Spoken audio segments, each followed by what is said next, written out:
Hi students, welcome back. Now let's go through the remaining portions of the chapter. So far we have discussed about Ladakh. Now let's move on to Kerala. Kerala is a state in southwest corner of India. It is surrounded by the sea on one side and hills on the other.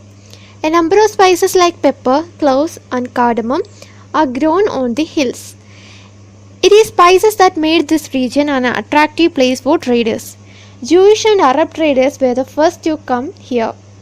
The apostle of Christ, Saint Thomas, is believed to have come here nearly 2000 years ago, and he is credited with bringing Christianity to India.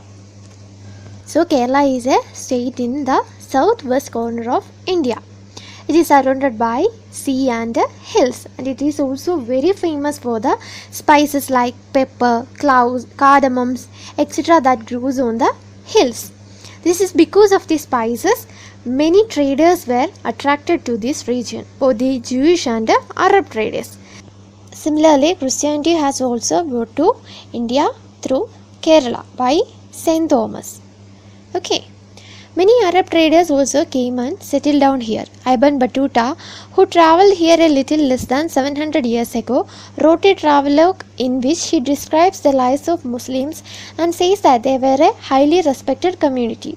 The Portuguese discovered the sea route to India from Europe when Vasco da Gama landed with his ship here. So, many Arab traders had came to Kerala and they also settled down here.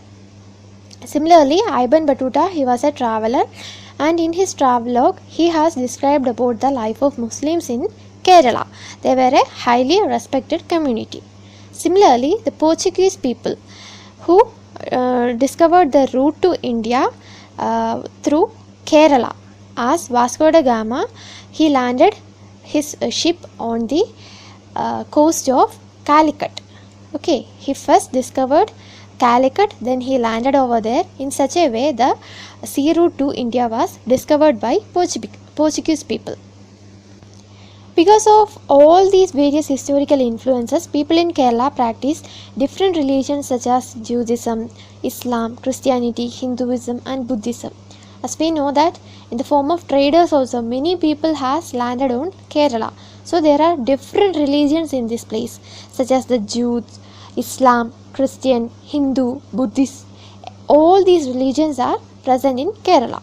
The fishing nets used here look exactly like the Chinese fishing nets and are called chinavala. Even the utensil used for frying is called the chinachatti, and it is believed that the word chin could have come from China. The fertile land and climate are suited to growing rice, and a majority of people here eat rice, fish and vegetables. So, different things such as the fishing nets, which is known as chinavala, and the utensils, which is known as chinachatti. All these came from China. Therefore, they have given the name China, which means China to these utensils and the nets. So, here comes the name chinavala and chinachatti as a part of these things came from China. And similarly, this land is very fertile and the climate is also very suitable for the growth of rice and a majority of spices. Okay, as we know that this place is very famous for its spices. So, rice, vegetables, spices all will grow in this fertile land. Okay, similarly, most of the people here eat rice, fish and vegetables. As they here it's a fertile land and the climate is suitable for the growth of these rice and vegetables. So the people here mainly eat rice, fish and vegetables. While Kerala and Ladakh are quite different in terms of their geographical features, the history of both regions has seen similar cultural influences. Both regions were influenced by Chinese and Arab traders.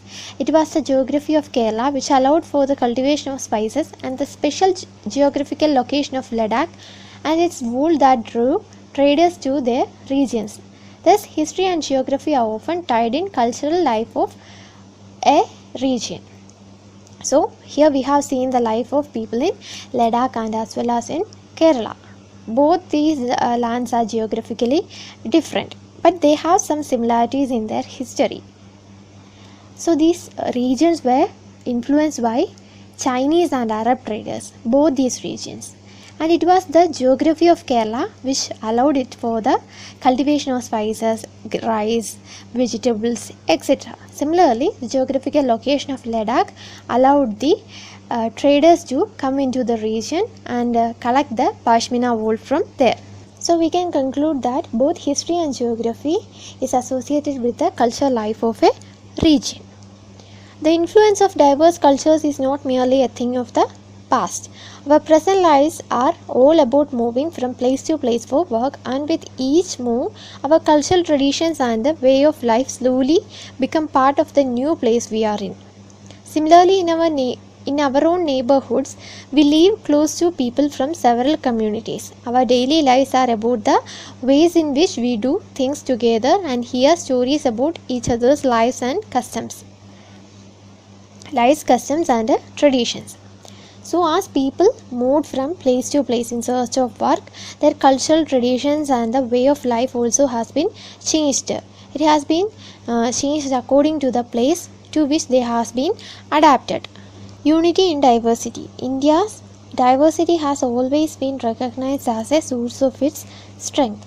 When the British ruled India, women and men from different cultural, religious and regional backgrounds came together to oppose them. India's freedom movement had thousands of people of different backgrounds in it. They worked together to decide joint actions. They went to jail together and they found different ways to oppose the British. Interestingly, the British thought they could divide Indians because they were so different and they continued to rule them. But the people showed how they could be different and yet be united in their battle against the British. So, as we all know, India is a country with diversity, isn't it? All the people are different on the basis of the religion, caste, background, culture. All the people are different, isn't it? So, India is a country with a diversity. And the British thought that since all these people are different, it will be easy to divide these Indians and to rule them. Okay, that was British people's belief. They thought that it will be very easy to divide these people and to rule them. But all the people in India fought together against the British, irrespective of their culture, religion, men, women, all together fought for the freedom of the country. They worked together, they planned together, and even they went to jail together. Okay, so these people united. Even though they have diversities, all these people united and fought against the British. So the British thought was in vain, isn't it? Because they thought to divide and rule these people, but it haven't taken place. This song was sung after the Jallianwala Bagh massacre in Ncert, in which a British general opened fire on a large group of unarmed, peaceful people, killing many and wounding even more. Men and women, Hindu, Sikhs, Muslim, rich and poor had gathered to protest against the British. This song was composed and sung to honor the memory of those brave people.